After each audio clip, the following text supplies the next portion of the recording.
What's up, YouTube? It's time to tell you all about my November 2015 pickups. And I've just left virtual reality to get you to that stage. Yes, it's true. I now have a Nintendo Virtual Boy for the first time in my life. So the first thing I got this month was, of course, a Nintendo Virtual Boy system. This was in very nice complete condition, and it even came with the Blockbuster rental case, which I thought was kind of nice. It's going to be able to keep this thing very clean, and I can tuck it away when I need to. Don't know how into the Virtual Boy I'm going to get, but I certainly was very curious. I've always wondered what they're like, so definitely looking forward to checking out some more of the games. I, of course, got the pack-in game, Mario Tennis, which is kind of whatever. And then I got the much more interesting Japanese version, actually, of Vertical Force. And this is the shooter that Hudson Soft developed for the system. So definitely up my alley, and despite the red graphics, is very interesting and fun to play. So that being said, I'm going to leave virtual reality, and I will go over the rest of my pickups after the jump cut. Talk to you soon. Alright, and we're back. So hopefully you enjoyed the introduction where I talked about my new Virtual Boy system I picked up during the month of November 2015. And now I'm going to go over the rest of the games I got this month. So the first and biggest achievement of the whole month, and probably the whole year, is I completed my US Sega Saturn collection. This has been a big challenge and one that was really fun to collect for. I've been going after it for about 2 years, I would say, solid right now. So this was a long time in the making. Unfortunately, the last few games I needed, I had to buy them online. Just couldn't really find them in person. But really excited to get those knocked out. The one exception to my collection is I do not own the Daytona USA Championship Netlink Edition, which goes for ungodly amounts of money if you can even find one for sale. I'm not going to count it in my collection because it was a mail order only game, but other than that, I have the complete US Sega Saturn retail collection, and I will probably feature those in an upcoming video. So let me show you the last few games I needed for that set. Some of these were heavy hitters, and some of them were just ones I couldn't find locally. So the first one of these is not particularly rare, but it was one that just couldn't really get a good price on, so I kept waiting and waiting and waiting, and next thing I knew, it was at the bottom of my list of the last few things I needed. And that is D. So this is the interesting game made by Warp. But that game was, for some reason, a very big challenge for me to find. This next one was one that was just incredibly expensive. I held out and held out for a much better deal. I got as best a deal as I could possibly get on this. I'm very happy with the price I paid, but this is a game I just couldn't find cheaply, and that is Mega Man 8, the Anniversary Collector's Edition, which they all are the Anniversary Collector's Edition. This game just is incredibly hard to find for the Saturn. I don't know why. Plus, the Mega Man fanboys drive the price up like crazy, too, so... That being said, I'm very happy to have this. This was a major challenge in my Saturn collection. The next one was one that was also very tough to find, and again, just had to buy it online. Never did once see this game in a store, and that is Herc's Adventures, the Sega Saturn version. This game also came out on the PlayStation. It's a lot of fun to play. I wish they would have sold more copies of this, but this was, again, just a very big challenge to get for the set. Then I also had Legend of Oasis, was one of my final titles I needed. Very cool looking game. It's related to Beyond Oasis on the Sega Genesis, and Return from Oasis or something like that on the Game Gear. I have that one too, I can't remember the title. But again, just this game was a big challenge to get, so very happy to knock it out. And now, the final, drum roll please, game that I needed for my Sega Saturn collection. Again, not the rarest game on the system by any means, just the one that gave me the most trouble to get. And that was mainly because I wanted to hold out for a very nice copy, and that is Enemy Zero. And this is essentially the sequel to that game D I showed earlier. The thing that makes this game very tough to find in top condition is this is a 4-disc game, and I don't know if they're all going to fall out when I open this, but the discs come in these little paper sleeves originally, is how they came from Sega. I kept finding this game missing the sleeves, missing a disc. I mean, there was just all kinds of issues. So to find one that was in intact condition and very clean was a very good find. So that being said, this was the final game I needed for my US Sega Saturn collection. I'm super pumped to have that collection done. I don't know what set I'm going to go for complete next. I'm kind of up for suggestions on that. So if you have a challenge you want to give me for a system I should try to collect complete, leave me a comment and I'll let you know if I want to go after that one. So that being said, Sega Saturn is done, and let's move on to some other Sega systems I got games for this month. I picked up one game for the Sega CD, and this is one that's pretty obscure for the system, actually. I just stumbled on this, decided to grab it, and that is Mad Dog 2: The Lost Gold. This is one of those FMV light gun games. They are incredibly cheesy and pretty funny to watch, so I can recommend this game just because it's a good time if you like lowbrow entertainment. So, very cool. There was a first Mad Dog game for the Sega CD as well. It's not nearly as rare. And the company that made this also made a game called Crime Patrol that's even cheesier than this, and I'd love to have that one also. Next, I'll talk about some games I got for the Sega Genesis, and a lot of these were upgrades of games I had existing, so some of these I was just getting boxed, some of these are now complete, and I had maybe one or two that are new to the collection, so I'll go over these next. First one of these is I have a complete copy now of Lightning Force, and this is also known as Thunder Force 4. Great looking game and can highly recommend this. I also got a RGB cable for my JVC XI system this month, and this was one of the first games I played with it. Graphics look fantastic through RGB, definitely the color pops, and very cool and challenging game. One game that was new to my Genesis collection that I forgot I didn't own was the last Taito game that I didn't own for the Genesis, and that is Rasten Saga 2. I am a huge fan of the Rasten series. This game does not play like Part 1 or 3 or any of the other variants. It's very different. It's kind of plodding and slow and just isn't really classic Rasten action, so that's one of the reasons maybe I forgot I needed it. I've owned this game on the PC Engine for several years, so that's the reason I was more familiar with that version of it. Overall, I think I kind of like the Genesis version better, but the artwork's still cool and definitely a nice one to have complete for the Genesis. This next one was one I had to rebuy the whole game to get the one piece of it I needed, and this is a piece of my renovation collection, which I am very close to completing, but that is Gyari's, and I did own this game with the box manual and cartridge. However, if you truly want to own this game complete, you need what this one also includes, and that is the fold-out poster that the game originally came with. So I could never find just the poster for sale, so I had to rebuy the whole thing, and then I'll just resell my copy that's missing the poster to kind of offset the cost of this. But unfortunately this wasn't cheap, but I'm so close to a full renovation set, it was worth going for. The next one I got complete now is Thunder Force 2. This one is kind of a strange Thunder Force game. It's like half shooter and half strategy game. Not really most people's favorite in the series, but definitely you can see the roots of what made the classic Thunder Force games that came later. Another Taito game that I have complete now is a pretty cool one, and I think it's underrated, and that is Thunder Fox. Very cool Contra-style action game, and was originally an arcade game, and you could definitely tell in the way it plays. But this one's a lot of fun. I definitely recommend picking this up for the Genesis. I also completed my copy this month of Strider. This one wasn't really a priority for me because I own the Arcade Perfect version of Strider on the PlayStation. But it is still a great looking game for the Genesis. They did a very nice job on the arcade conversion, and nice to have this one complete. This one is only boxed now. I still haven't found a manual for it. It seems to be pretty difficult to get, and that is Two Crude Dudes, which is the Data East arcade sequel to Bad Dudes, if you've ever played that. Great looking game, and I think it's also another kind of underrated game on the Genesis. Just a little bit difficult to find. Another one I only have boxed now, I just had a loose cartridge before, is, of course, Michael Jackson's Moonwalker. Enough has been written about this game, I don't need to talk about it much, but very cool looking box, and definitely a key piece of any Sega Genesis collection. Another Taito game that was not published by Taito, but the arcade game was a Taito game, is this one, and that is Insector X. This one I now have complete as well. Very cool looking shooter. Again, I think it's a little underrated. Very interesting insect theme to the action in the game, and a lot of fun. And the last one I got for the Genesis that is now complete, I just needed a box for this one, is Galahad. Kind of a strange, I don't know, action game that's medieval based. Looks really good graphically, but the gameplay is a little iffy, so just kind of wanted it. It's a little bit obscure, but not that great a game. And then I got one game for the Sega Master System this month. This one is just boxed, and that is the original R-Type.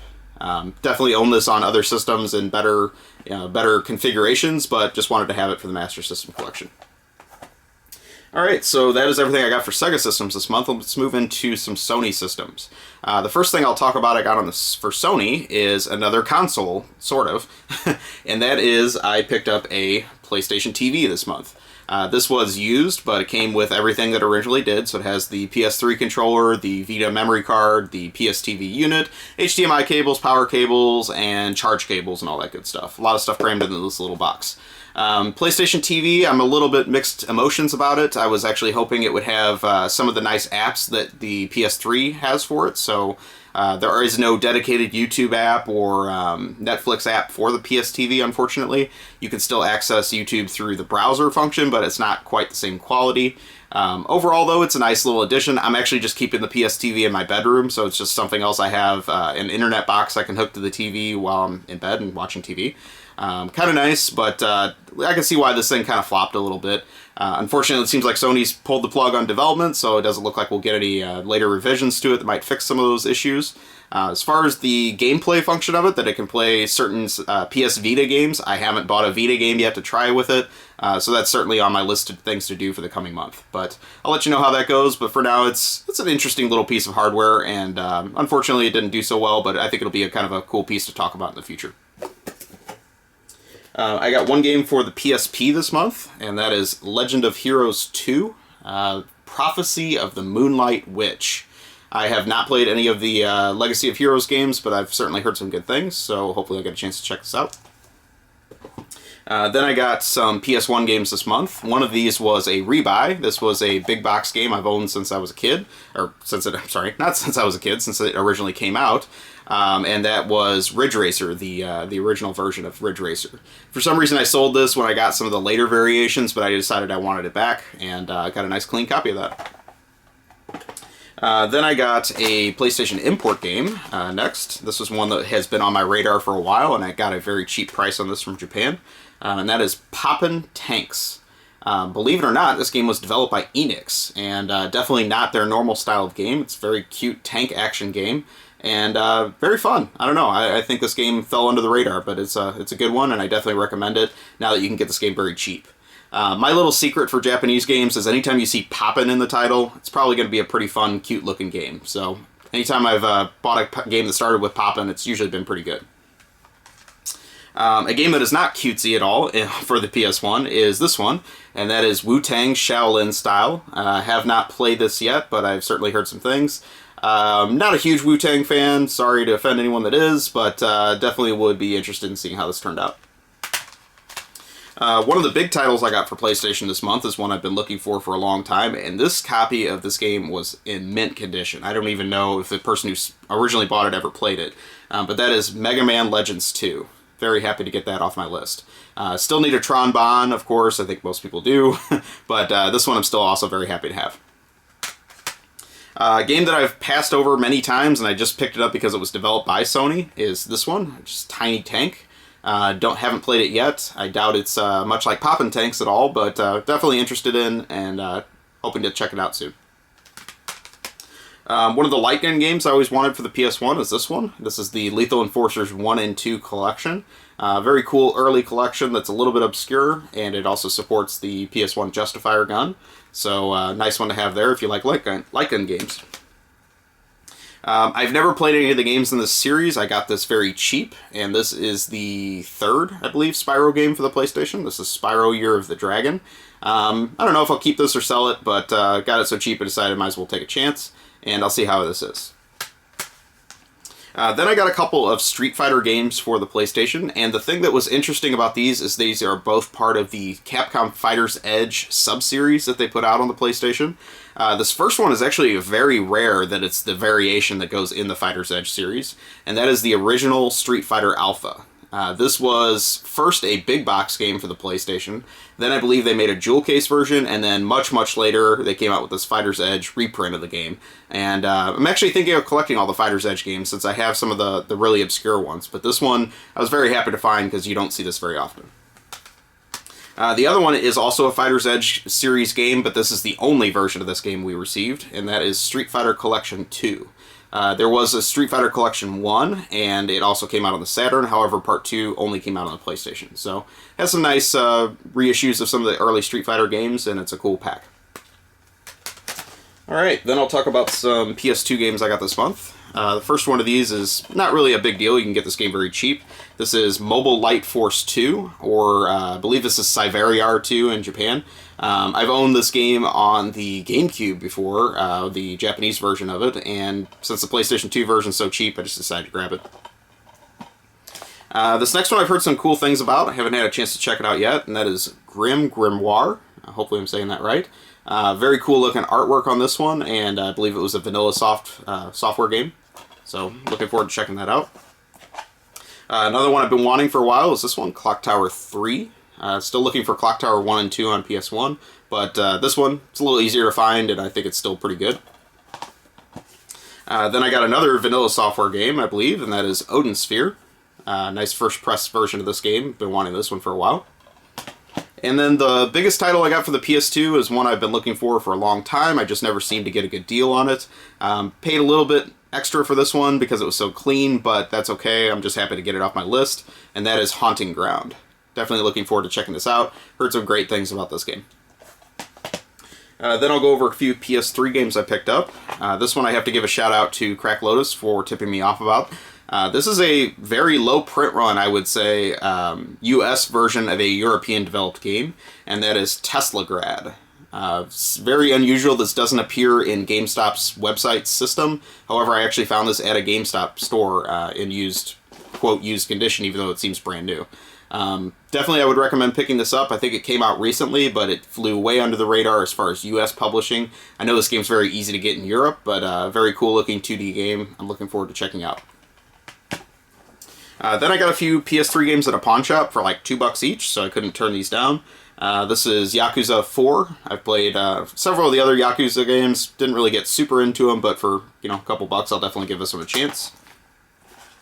Then I got the Sonic's Ultimate Genesis Collection, which probably have most of these games on the Genesis, but I'm curious to see how they look on the PS3. Hopefully they did nice by the aspect ratios, and they all hold up to the classic version. And then the other one I picked up there was Gran Turismo 6. I've dabbled in the Gran Turismo games over the years, just never played this one, and again, for the price, couldn't turn it down. So that's everything I got for Sony systems this month. Next I'll move into some of the oddball systems I got a couple games for this month. And the first one of these is the Atari 2600. I picked up the Star Trek game for 2600. I'm not a Trek fan at all. The reason I wanted this is one of the Sega cartridges, and I'm going for a complete set of the Sega published games on the 2600. These are very cool looking cartridges. They have this neat rib design and a nice embossed Sega on the back. So I've always liked the style of these, and happy to get another one of those off my list. The other system I got one game for this month is the PC Engine Duo, and that is the Valis 4 port that we never got.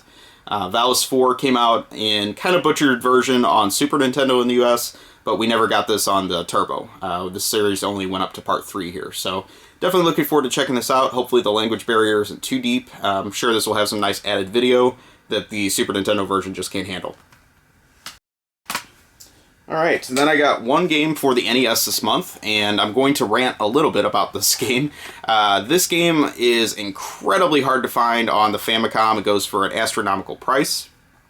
So one of my friends got a duplicate of one of the US Repro cartridges of this game. I do not support Repro cartridges. I don't purchase them new. I think they still kind of rob from the industry, especially when you can get the actual game, at least in some format. I think it's a cheap shortcut in most cases. If you want to play the games in translated versions, just download it, play it online, honestly. You're stealing just as much as you are by buying a Repro cartridge. I just think it's wrong for people to profit off the sale of Repro cartridges. So I don't support that industry, but the fact that this one was used and somebody else had already paid for it, and I'm not supporting the person that created this, I'm okay with having this in my collection because I really do want to play this game. This is the repro of Rekka, which is a very late developed Famicom shooter. and it was incredibly detailed, high-speed game that really blows away anything else I've seen the NES or Famicom do. So, very happy to have it. Sorry about the rant there in case I've offended you, but I don't support the purchase of these cartridges new from their producers, but I certainly would be happy to play one if I could purchase it used, and no money is going to the people that created these. So, that being said, it's very cool. This is also known as Summer Carnival 92, and really, really pushes the NES. This game looks great, highly recommended, and very, very difficult, tough as nails shooters. Alright, then I'll go into some Super Nintendo games I got this month. And first one of these is Wolfenstein 3D. For some reason I've had a lot of trouble finding this game, so I was very happy to get it. Then I got Natsume Championship Wrestling. Not really a big wrestling fan, but just wanted it because it was a Natsume game. Then I got Smart Ball, and this game is kind of interesting. It has this horrible artwork on the cover, but it is a very nicely designed looking Japanese game when you play it. The art style is very creative. The difficulty is very tough just because the controls are very awkward on this game. So I like what they were going for, but I played it quite a bit and I just couldn't get into the controls. So I don't know if I can recommend it, but it is definitely a cool game if you can get it for a couple bucks. Another wrestling game I bought this month, again, I don't really like wrestling, is Hammerlock Wrestling. This is a kind of obscure Jalico game that I wanted to get for the Jalico set. And I thought that was kind of neat. And then the last thing I got this month is a complete copy, I forgot to grab the box and book, of Street Fighter Alpha 2. A very interesting late port of this game for the PlayStation, especially because you could already get it on the Saturn and PlayStation. Or, sorry, this is for the Super Nintendo. You could also get it for the PlayStation and Saturn at that point. Alright, next I'll go into some portable games I got for Nintendo systems. I got two games for the Game Boy Color, and the first one of these is Azure Dreams. Definitely curious about this. I also would like to get the PlayStation version. I just haven't found one yet. And the other one is Revelations: The Demon Slayer. I believe this is a Shin Megami Tensei game, so definitely looking forward to checking that out at some point. Then I got some more DS games. If you haven't, I did make a video this month of my DS collection. It doesn't feature these games because I bought them after I shot the video. But if you would like, you can certainly take a look at that video if you want to see more of my DS collection. First one of these is Touch Mechanic, and this one was still sealed. I got this for $2. Not expecting a lot. I think the theme is interesting. I just don't know if the execution's any good, but certainly worth a couple bucks I paid for it, and nice curiosity for the system. Then another game that Crack Lotus tipped me off about that I needed to get was Thor, the God of Thunder. Most of the other Thor games that were created with this license are all terrible, but this one was created by WayForward, so it has their nice 2D style and very good looking game. Certainly enjoyed what I played of it this month. One of the more obscure Atlas games for the DS I picked up was Azuna 2, The Unemployed Ninja Returns. Haven't checked this one out yet. It is developed by Success, and certainly interested in this, as well as the predecessor, which I also haven't found. One I stumbled on was Mega Man 3 Star Force Black Ace. I haven't really followed up with any of these convoluted new style Mega Man games. I know there's so many of these like sub versions of each, but this I got so cheap I couldn't pass it up, and maybe I'll put some time to this and check it out. Then I got a piece of the Ace Attorney series that I had never had. This is Apollo Justice, so I think I'd only need the Miles Edgeworth game to have them all. This one I'm certainly curious about. I like the Phoenix Wright games, I just haven't played this one, so hopefully this will be good. Then I got Zookeeper. This is the kind of freeware puzzle game that was on a lot of PCs back in the day. Success handled the translation of this to the DS, so that kind of interested me. And it's a good game. I mean, like I say, it's just, simple action, but certainly fun distraction. Then I bought one game for a system I don't even own yet, and that is the 3DS. I got this so cheap I couldn't pass it up. I figured it might be difficult to find in the future, and that is Nano Assault. This is the same company that made the Nanostray games and the Iridian games, so those are great shooters. I figure this has got to be more of the same, and hoping to check this out soon. As soon as I get a 3DS, that is. Then I got a few games for the Wii. First one of these is a golf game. I'm not a golf fan, but I wanted this for a certain reason. This is Super Swing Golf Season 2. I don't know anything about the series until I flipped over the case and I looked at some of the classic Tecmo characters that are included. So Ryu Hayabusa is in this game, and what really made me want this game is Mighty Bomb Jack. one of Tecmo's most unheralded and very cool characters. So I probably would even start playing a little golf just to play as Mighty Bomb Jack. I think that's really cool. So very neat game there. I got this one very cheap at a pawn shop. This is Tales of Symphonia, Dawn of the New World. I haven't played a whole lot of the Tales games, so I'm not super into them, but certainly for the price I paid, I'm willing to check this out. Then I got, I believe, the second to last Xseed game I need for the Wii, and that is The Last Story. This one, I don't know, I just never could find a good price on it. I see it all the time, just it's always kind of price marked up everywhere. So I finally got a cheap one of this month, and basically I'm almost done with my Xseed set, so it's very cool. Then I got another golf game. Again, I swear I'm not into golf games, but this is We Love Golf. And this one kind of interested me because it was a Capcom game that was developed by Camelot, who made the Hot Shots golf games. And I noticed on the back of this one that Chun-Li is one of the characters.